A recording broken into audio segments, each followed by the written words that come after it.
তো এই গাইস আমরা এখন রং কিনতে এসেছি। রঙের বেলুনগুলো আছে লাগবে।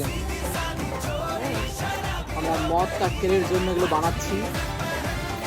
সন্তু এখানে স্প্রে করে করে এটা ভরছে, বেলুনগুলোকে ফিল করছে। এখানে এটা করে বাঁধা চলছে, চলছে এটাকে বাড়িতে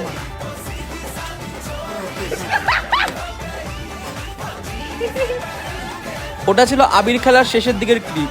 আজকে রং খেলার দিনে শুরুতে উঠে আমরা মুড়ি ঘুগনি খেয়ে নিলাম, তারপরে যাব মার্কেটের উদ্দেশ্যে। এবার কন্ডিশন এই যে মার্কেট ছিল এক্সট্রিম সুনসান, সন্দেহ হচ্ছিল রঙের দোকান বসছে, তো দেখলাম অন্য কোনো দোকান থাক আর না থাক, আখের রসের দোকান আর রঙের দোকান আর কিছু মুরগির দোকান ঠিক বসছে।